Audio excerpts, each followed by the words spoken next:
Selamat pagi, jumpa lagi bersama kami ngobrol bareng Taufik di Ekano Kopi, Medan Johor. Tamu kita pagi ini adalah Ustadz Didi Iskandar Batubara yang merupakan juga salah satu anggota DPD RI, Dewan Perwakilan Daerah Republik Indonesia, dan Ketua Alwaslia Provinsi Sumatera Utara. Assalamualaikum Ustadz. Waalaikumsalam warahmatullahi wabarakatuh. Terima kasih Ustadz telah hadir pada hari ini. Ketepatan hari ini tanggal 30 November, hari ulang tahun Alwaslia. Ya, insyaallah. Selamat Ustadz. Insyaallah, Yang ke-91. 91. Jadi kegiatan Alwaslia selama ini apa aja Ustadz yang sudah di ini? Ya, bismillah, assalamualaikum warahmatullahi wabarakatuh. Terima kasih nih Bang Taufik sudah diundang di podcast pagi hari ini. Alwaslia itu konsennya tetap di pendidikan. Ya, artinya sampai dengan hari ini salah satu amal usaha yang tetap menjadi pekerjaan rutin Alwaslia yaitu mengurusin pendidikan. Ada 619 sekolah dan madrasah kita yang ada di Sumatera Utara, dan tentu saja sesuai dengan posisinya masing-masing tingkatan organisasi menguruslah lembaga pendidikannya masing-masing. Saya kira itu yang paling terus berjalan, tidak ada hentinya, karena meskipun Covid, pendidikan dengan transformasi baru dengan model pembelajaran daring saya kira tetap berjalan. Itu yang ini. Ya, Alwaslia kan didirikan di Kota Medan ya, Provinsi Sumatera Utara pada tanggal 30 November hari ini. Yang usianya sudah masuk 91 tahun. Nah, artinya kan jauh sebelum Indonesia merdeka, Alwaslia ini kan sudah terbentuk oleh alim-alim ulama lah, ustadz-ustadz kita yang lalu, sehingga di dalam Alwaslia ini ada usaha-usaha termasuk pendidikan yang Ustadz tadi sampaikan. Nah, pendidikan yang selama ini kita melihat kan banyak juga dikelola oleh pihak-pihak lain, pihak-pihak negara juga mengelola, pihak swasta juga mengelola. Salah satu universitasnya adalah Universitas Alwaslia. Nah, juga Alwaslia mengelola panti asuhan, fakir miskin, dan ekonomi serta kesejahteraan umat. Nah, di usaha-usaha ini apa yang paling berat menurut Ustadz mengelolanya? Ya, saya kira masing-masing itu kan punya kekhasan sendiri ya. Pendidikan kalau kita sebut tidak berat, juga kita membutuhkan energi besar untuk mengurusnya. Ada regulasi pemerintah yang harus tetap diikuti dan menjadi panduan. Ada juga regulasi internal yang disebut dengan sistem pendidikan Alwaslia yang juga sebenarnya dipersiapkan untuk merancang model pendidikan Alwaslia yang khas itu. Seperti yang dulu pernah dilahirkan oleh para pendiri di awal-awal Alwaslia berdiri.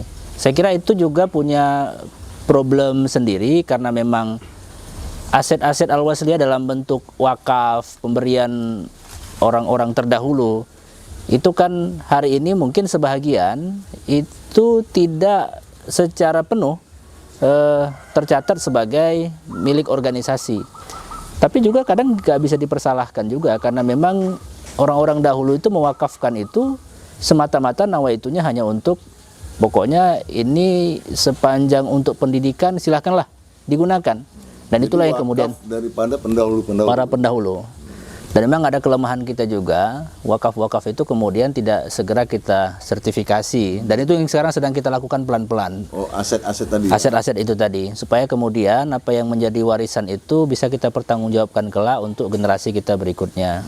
Kemudian juga termasuk urusan pengelolaan panti-panti asuhan. Di Sumatera Utara saya kira sejak dulu orang kenal Alwaslia itu ngurusin anak yatim. Ya. Panti asuhan Ismailia, Brayan, Gedung Johor, Binjai, kemudian yang baru juga ada di Rantau Prapat, bahkan ada sampai di Nias gitu. Panti-panti asuhan ini memang sejak dulu inilah kekhasannya Wasliah gitu. Jadi dia memang mempersiapkan dirinya untuk mengurusin fakir miskin dan anak-anak yatim, sehingga berdirilah Majelis Amal Sosial Alwasliah namanya. Punya masalah kita di sini, pasti punya masalah. Salah satu diantaranya tentu perhatian pemerintah terhadap bantuan pangan para anak-anak kita yang tinggal di panti-panti asuhan ini kan belum maksimal secara nominal. Dan ini yang kemudian Ada juga bantuan pemerintah di ada, tapi kan nggak terlalu besar ya, Bang Topik ya. Saya nggak tahu persis berapa ribu per hari sekarang ini, tapi yang pasti kalau dihitung-hitung hanya cukup untuk paling-paling sekali makan ya. Itu pun saya kira nggak cukup juga. Berapa jumlah anak yatim yang di Sekarang ini kalau di Sumatera Utara terakhir kemarin itu 586 tersebar di beberapa titik lah. Ya, di Medan, Binjai, Rantau Prapat dan itu usia Nias. berapa aja Ustaz? Dia usia dari mulai SD biasanya sampai dengan tamat aliyah. Rentang waktunya di situ. Jadi yang tinggal di panti itu memang rata-rata yang usia sekolah. Jadi mereka tinggal di panti asuhan sekaligus mereka bersekolah juga di sekolah Al-Wasliyah. Itu free itu, sekolahnya free. Oh iya, pasti free. Free, ya. Karena memang mereka 100% itu dibiayai oleh sebuah umat membiayai dan negara lah yang ikut membantu gitu ya. Jadi mereka hanya tinggal belajar saja. Tentu dengan segala keterbatasan yang ada ya. Karena panti-panti asuhan kita juga harus kita akui, alhamdulillah memang sesungguhnya kalau secara kualitas lulusan sebenarnya nggak terlalu mengecewakan. Ini dibuktikan dengan banyak sekali alumni panti asuhan Ismailiyah itu yang hari ini saya kira menjadi ulama-ulama kondang, ulama-ulama besar yang dulu belajarnya di panti asuhan Al-Wasliyah. Bahkan sebagian juga ada yang menjadi pejabat baik di legislatif maupun di eksekutif. Ya, saya ketemu dengan banyak orang-orang ini yang dulu pernah mengenyam ilmu di panti-panti asuhan Al-Wasliyah kita. Jadi saya kira secara kualitas lulusan sesungguhnya mereka punya kapasitas dan kompetensi yang tidak Kalah bersaing lah ya. kalah bersaing lah. Dengan lain, Ini ya. problem memang. Dan yang paling besar sebenarnya problem kita soal ekonomi. Itu harus kita akui. Selain pendidikan, kita memang tidak punya sumber ekonomi lainnya. Kalaupun disebutkan pendidikan itu ada ekonominya, saya kira nggak salah juga karena memang pendidikan kita kan ada ada uang sekolah juga bagi sekolah-sekolah kita yang bukan panti asuhan gitu ya. Tapi tentu bukan profit oriented. Maksud saya yang saya sebutkan sebagai sumber ekonomi itu ada usaha-usaha lain misalkan. Iya. Ini yang hari ini saya kira oleh Al-Wasliyah memang kita harus akui belum bisa kita upayakan ada unit-unit usaha yang bisa mendatangkan income organisasi secara lebih besar. Kalaupun hari ini ada, saya kira jumlahnya juga sangat sedikit dan itu juga tidak terorganisir. Dia parsial-parsial saja. Oh, jadi tidak terorganisasi oleh organisasi ya? Enggak. Jadi nggak ada badan usaha milik organisasi misalkan gitu ya. Apakah ke rumah sakit kan misalkan atau mungkin ada minimarket Al-Wasliyah atau apa. Saya kira enggak. Ini ada di desain rencana kerja ke depan. Untuk pengurus Al-Wasliyah khusus untuk Sumatera Utara hari ini kita punya grand design itu. Ada visi politik pembangunan Al-Wasliyah yang sudah kita rumuskan dan salah satu diantaranya itu ya soal pengembangan ekonomi kita, bagaimana kemudian organisasi bisa mandiri. Kalaupun satu waktu misalkan pemerintah tidak memberikan subsidi bantuan bagi jalannya organisasi, Al-Wasliyah sudah mampu untuk berjalan sendiri. Itu yang hari ini sedang kita lakukan secara pelan-pelan. Di kantor wilayah Al-Wasliyah itu salah satu unit usahanya kan ada dibuat kopi juga seperti ini, warung kopi juga. Itu yang hari ini alhamdulillah lumayan lah setiap bulan ada pendapatan yang masuk dari situ. Ada juga sekarang ini upaya-upaya masing-masing organisasi bagian saya lihat ada yang mengupayakan untuk membuat baju batik organisasi seperti yang saya gunakan hari ini. Ini baju batik Ikatan Guru dan Dosen Al-Wasliyah yang dikelola oleh Angkatan Putri Al-Wasliyah. Ada juga kue-kue basah, kue kering yang difasilitasi disiapkan oleh Muslimat Al-Wasliyah namanya salwa kue. Tapi sifatnya ini kan masih parsial. Belum terorganisasi secara utuh belum. Ya. Dan ini yang saya kira perlu ke depan dipikirkan bagaimana formatnya sehingga kemudian betul-betul income ini bisa balik lagi untuk organisasi dan dikembalikan lagi untuk organisasi. Kami sedang merancang ini untuk saya dengan teman-teman akan membuka usaha baru untuk menyiapkan air minum dalam kemasan. Insya Allah namanya Awi Kuah. Jadi Al-Wasliyah Kuah. Sumber airnya dari mana? Sumber airnya sudah ada. Kita sudah lakukan survei, kita sudah bawa ke lab untuk menguji kadar airnya, kemudian komposisi airnya, insya Allah sudah dapat. Dan ini tinggal mematangkan, perusahaannya juga sudah kita siapkan, segala izin-izin yang dibutuhkan oleh negara sesuai dengan peraturan perundang-undangan juga sedang kita siapkan. Dan kita berharap bahwa ini nanti akan menjadi stimulus baru untuk bisa mendatangkan income bagi organisasi. Saya kira begitu. Ya. Ekonomi umat ini kan sangat ditentukan oleh bagaimana gerak dan langkah daripada yang melakukannya. Nah, kalau kita lihat di beberapa organisasi masyarakat ini kan ada yang sudah berdiri sendiri dan juga ada yang sudah melakukan gerakan-gerakan ekonomi umat ini melalui pabrik-pabrik. Apakah ada niat atau rencana di samping air tadi, air minuman, apa ada rencana yang lain untuk pengembangan ekonomi umat ini? Ya, sementara memang fokus kita masih di situ. Kalau dalam bentuk pabrik, memang hari ini yang sedang kita pikirkan itu bagaimana kita bisa menyiapkan kebutuhan sekolah kita secara mandiri. Contoh misalkan kebutuhan pakaian sekolah itu bisa tersentralisasi sehingga kemudian pendapatan dan keuntungan itu bisa kita kembalikan lagi ke pengembangan sekolah-sekolah kita. Ya. Karena memang dengan jumlah lebih kurang 60.000 lebih jumlah siswa kita dari mulai tingkat SD sampai dengan SLTA yang tersebar di Sumatera Utara, potensi kita untuk kemudian bisa mengelola keuangan secara mandiri dari potensi yang ada pada kita, kemudian kita urus dengan maksimal, keuntungannya kita kembalikan lagi. Saya kira ini juga akan besar sekali bisa dirasakan manfaatnya balik lagi nanti. Secara khusus barangkali itulah program yang memang hari ini menjadi concern kita. Di samping itu memang kalaupun disebut ada lembaga amil zakat itu bagian dari upaya-upaya ekonomi, ya tapi tentu tidak profit oriented. Ya. Ada lembaga amil zakat Wasol namanya yang kemarin sudah setahun ini berjalan. Alhamdulillah secara resmi izinnya juga sudah diberikan oleh Kementerian Agama. Dan alhamdulillah hari ini sudah mulai berjalan dengan berbagai macam program-program pengumpulan dan sekaligus pendistribusian zakat kepada para mustahik oleh kelas kita ini. Dan saya kira itu Bang Topik. Ya, silakan minum Ustaz. Aduh, kena sangir pagi-pagi nih ya. Kalau bahasa orang Medan kena sangir namanya. Ini menarik nih Ustaz yang Ustaz buat di kantor Al-Wasliyah tentang kopi. Selama ini kan kita melihat kopi ini kan salah satu tren, Ya. lagi tren di masyarakat kita. Nah, sekarang masyarakat tren dengan kopi, ternyata petani kopi kita. Jadi bagaimana? Wasliyah apa ada untuk menuju kepada itu? Secara khusus belum ya Bang Taufik, tapi memang secara pribadi memang dalam beberapa kegiatan kunjungan saya, baik dalam kapasitas sebagai Ketua Al-Wasliyah maupun anggota DPD ke daerah-daerah sentra-sentra petani kopi kita, saya selalu diskusi soal itu biasanya memang. Saya selalu mengambil momentum dan kesempatan itu untuk pertama, bagaimana kemudian para petani kopi kita ini mengembangkan usahanya, bagaimana kemudian mereka bisa menyiapkan kebutuhan pasar yang semakin tinggi hari ini. Saya kira ke depan memang seyogianya, saya berharap kemarin dengan PD-PD Al-Wasliyah kita di daerahnya masing-masing, sesuai dengan kekhasannya, itu bisa membangun itu. Ke kopi memang secara khusus belum kita diskusi, tapi teh kemarin sudah dengan PD Al-Wasliyah Simalungun.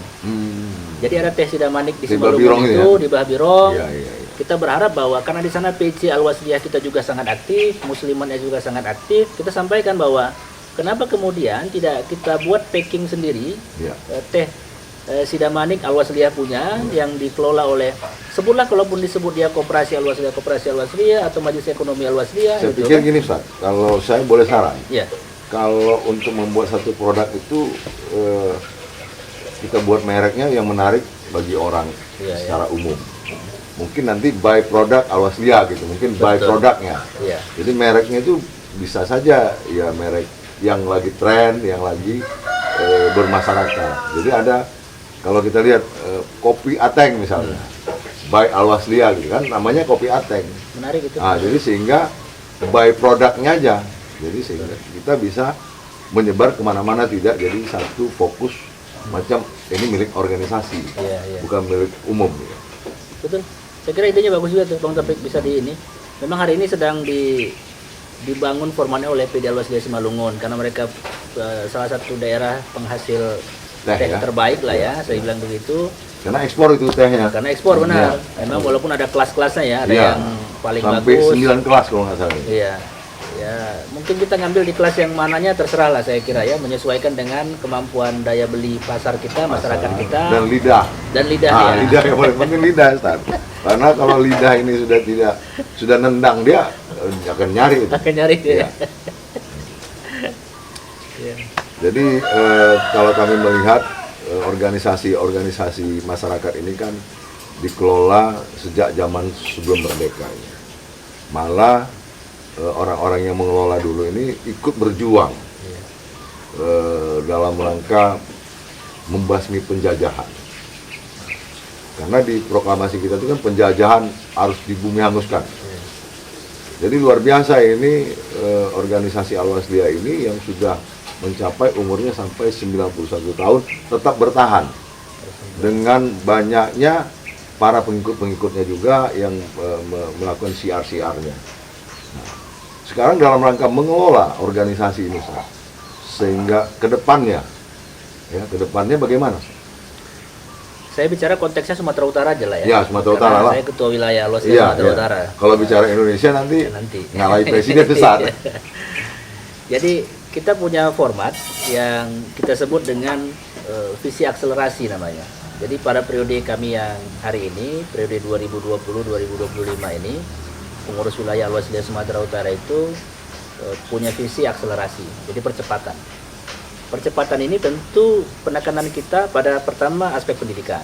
Percepatan bagaimana kemudian menghadirkan pendidikan yang kompetitif, yang generatif, yang kolaboratif, yang kemudian dia bisa bersaing dengan model-model pendidikan lainnya, sehingga tetap menjadi pilihan utama, bukan menjadi pilihan terakhir. Jadi bukan kemudian orang mencari sekolah Al-Wasliyah karena dia tidak masuk di tempat mana-mana gitu. Nah, itu yang sekarang sedang kita desain. Karenanya lah saya memilih teman-teman yang mengurusin di Majelis Pendidikan Al-Wasliyah itu para profesional di bidang pendidikan, para praktisi pendidikan, mereka yang paham betul soal tata kelola pendidikan dan punya ukuran-ukuran yang jelas. Tahun pertama ukurannya apa, targetnya apa, tercapainya seperti apa. Ini kayak akhir tahun ini saya kira nanti saya akan minta evaluasi sudah seperti apa desain yang sudah awal direncanakan, sudah tercapai atau belum. Karena Indonesia ini, Ustaz, lagu Indonesia Raya itu kalau kita dengarkan, yang pertama sekali disebutkan bangun jiwa, baru bangun badan. Jadi SDM itu yang paling penting memang. Memang menyiapkan SDM berkualitas ini kan butuh energi besar, butuh biaya besar, butuh infrastruktur yang bagus dan butuh sistem yang terintegrasi. Karena dengan hadirnya SDM berkualitas, saya kira kalau selama ini kita sering mendengar istilah man behind the gun, itulah yang kemudian akan menjadi orang yang akan mengurus organisasi ini secara lebih bagus, karena kualitas orang yang dipersiapkan itu memang sudah teruji dan terukur. Itu akselerasi pertama yang menjadi fokus kita di bidang pendidikan. Kemudian saya setuju bahwa memang fokus kita yang kedua bidang ekonomi. Kita kan punya BPRS Al-Wasliyah Bank Pembiayaan Rakyat Syariah Al-Wasliyah sejak tahun 94. Artinya sudah 27 tahun. Selama hari ini memang jujur saja bahwa keterlibatan organisasi dalam rangka mengurus BPR ini tidak terlalu besar. Hari ini kita merasa bahwa kita harus ikut serta secara bergotong royong dan bersama-sama membesarkan BPRS ini. Saya menyampaikan ke para direksi kemarin ketika pertemuan bahwa dari 600 lebih sekolah kita itu, kalau semuanya transaksi keuangannya menggunakan BPRS Al-Wasliyah, saya kira kita akan sejajar dengan bank-bank lainnya yang ada di Sumatera Utara ini. Tapi memang selama hari ini itu kan belum kita berdayakan secara maksimal. Ada 5 kampus kita, ada 600 lebih sekolah kita. Kalau itu semuanya terintegrasi, sistem penggajian guru dan dosen, pengelolaan keuangan sekolah bisa terkontrol. Anak-anak nabung juga semuanya bisa di situ. Bayangkan keuntungan yang bisa kita peroleh setiap tahun, dan dalam bentuk CSR perusahaan barangkali karena dari perusahaan bank ini dikembalikan lagi ke sekolah-sekolah kita. Jadi sekolah, kemudian BPRS dan unit-unit usaha lainnya itu terintegrasi, sehingga kemudian manfaatnya itu akan kembali lagi ke organisasi.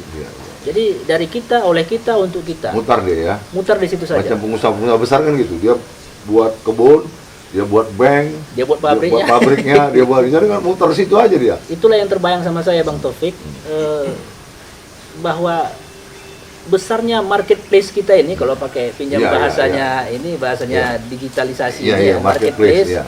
Ini kan sayang sekali kalau nggak dikelola dengan baik. Betul. Bahkan sampai ke tingkat pembelian pulsa saja misalkan, kalau itu terkonsentrasi di satu titik misalkan, bayangkan. Wah, itu luar biasa. Itu kan luar biasa gitu. Jadi sekarang juga sedang kita bangun, jadi beberapa bulan yang lalu saya sudah canangkan Al-Wasliyah Go Digital. Nah, itu loh. Jadi Al-Wasliyah Itu namanya milenial. Milenial. Jadi saya mau semuanya digitalisasi. Bahkan sistem pendataan keanggotaan pun saya mau digitalisasi. Jadi sudah kita mulai kemarin, sudah kita coba untuk mendaftar anggota, silakan buka langsung websitenya alwasliyah.id, kemudian ambil kolom pendaftaran, silakan isi sendiri dan akan keluar kartu anggotanya sendiri, dikirim ke emailnya masing-masing. Jadi jangan lagi datang ke kantor Al-Wasliyah misalkan saya mengurus kartu anggota, fotokopi ini, fotokopi itu, nggak perlu. Isi saja, nanti akan diverifikasi oleh admin dan akan dikirim kembali ke emailnya masing-masing. Oh, tidak otomatis deh ya? Tidak. Menseleksi dulu ya? Nanti diverifikasi dulu oleh Bang Topik. Betul. Jangan pula nanti masuk Ya. yang entah siapa-siapa Iya, kan. iya. Nah, Totonya teroris pula ya? Totonya teroris pula, Yang kan? bahaya kita ya kan? jadi Iya. Go Digital itu juga kita canangkan kemarin, dan sekarang ini sedang dirancang oleh teman-teman yang ngurusin website ini. Akan ada disiapkan marketplace juga di situ. Jadi contoh seperti teh Sidamanik tadi misalkan, itu akan kita pajang di situ. Jadi orang bisa pesan di situ. Bahkan pembayarannya juga bisa COD ya? COD. COD ya? Iya, Saya iya. kira memang kita mesti masuk ke situ. Iya, iya. Kalau enggak kita akan tertinggal. Iya, Nah, tergilas. tergilas, Iya. betul.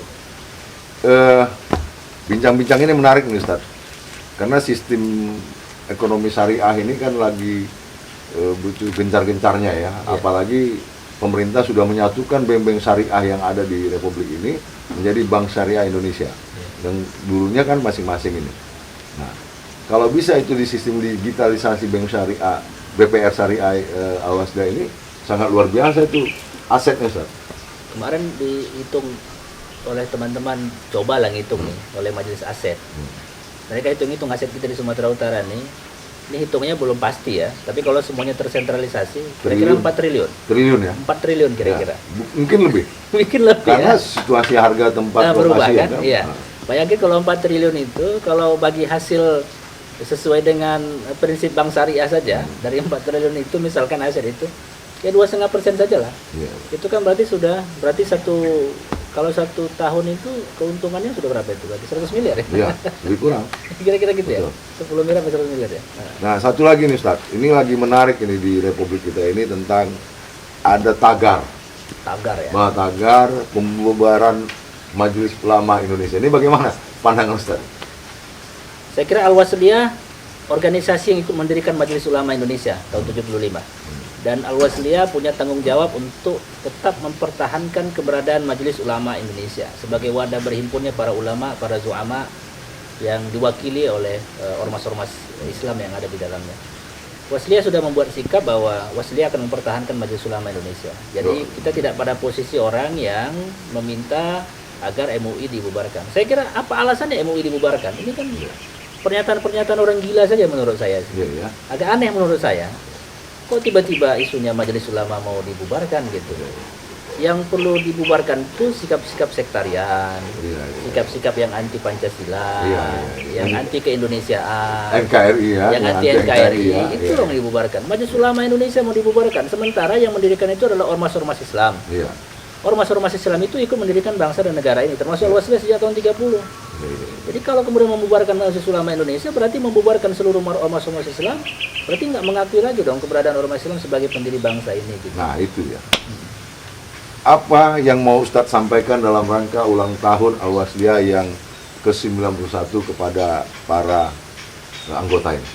Ya, ulang tahun ke-91 ini momentum strategis bagi kita semua. Pertama, untuk tetap konsisten menjadi bagian dari ormas Islam yang tetap menjadi bagian dari bangsa dan negara ini. Kita mempertahankan bangsa dan negara ini karena ikut mendirikan bangsa dan negara ini. Yang kedua, Al-Wasliyah ini fahamnya Ahlus Sunnah wal Jamaah, mazhabnya Syafi'i, akidahnya Asy'ari. Kita adalah organisasi yang bermazhab Syafi'i. Karenanya lah saya kira praktek-praktek peribadatan warga Wasliyah kita yang selama hari ini sudah menjadi kebiasaan kita, diwariskan oleh para ulama-ulama kita, tetaplah menjadi tradisi dan kebiasaan kita. Tetaplah kita menjadi orang yang tidak mudah terpengaruh dengan faham-faham yang masuk dari luar. Paham hoak lagi ya? Paham hoax lagi lah, yang nggak jelas-jelas, kemudian mengkafirkan orang, kemudian menganggap semua ibadah yang dilakukan seolah-olah salah gitu kan. Kemudian yang berikutnya saya kira tidak ada punya pilihan. Wasliyah ini artinya Al-Jamiyah Al-Wasliyah. Jamiatul Wasliyah ya. Perkumpulan yang memperhubungkan. Kita adalah perekat. kita adalah penghubung, kita adalah jembatan. Karenanya lah kita harus tetap menjadi perekat bagi semua potensi dan kelompok yang ada di bangsa ini. Kita menjadi penghubung terhadap semua persoalan yang kemudian ada perbedaan di antara anak-anak bangsa ini. Fungsi kita menjembatani. Kalau ada dua blok yang ada konflik, maka posisi Al-Wasliyah adalah di tengah, sebagai wasol, sebagai penghubung. Saya kira memang Ustadz Syekh Haji Muhammad Yunus dulu memberikan nama Al-Jam'iyah Al-Wasliyah ini luar biasa. Dia sudah memprediksi bahwa ke depan itu akan muncul blok-blok yang luar biasa menganggap dirinya paling benar dan paling betul, sehingga posisi Al-Wasliyah menjadi jembatan di antara dua blok-blok itu. Kita harus tetap menjadi perekat bagi persatuan dan kesatuan bangsa ini. Ya. Terima kasih Ustadz sudah hadir pada hari ini bincang-bincang kita. Cuma satu yang mau ditanya nih Ustadz, karena saya melihat, mendengar dan beberapa media sudah mulai menggaungkan Ustadz menjadi calon wakil gubernur. Cuma apa pandangan Ustadz? No comment lah saya, Pak. Ya kami doakanlah mudah-mudahan bisa doa masyarakat itu Ustadz bersedia dan bisa ikut juga dalam rangka berpartisipasi dalam membangun Provinsi Sumatera Utara ini. Terima kasih Ustadz, terima kasih semuanya kawan-kawan yang sudah ikut berpartisipasi dalam mendengar dan subscribe kita punya ini dan like. Terima kasih, selamat pagi, assalamualaikum warahmatullahi wabarakatuh. Waalaikumsalam warahmatullahi wabarakatuh.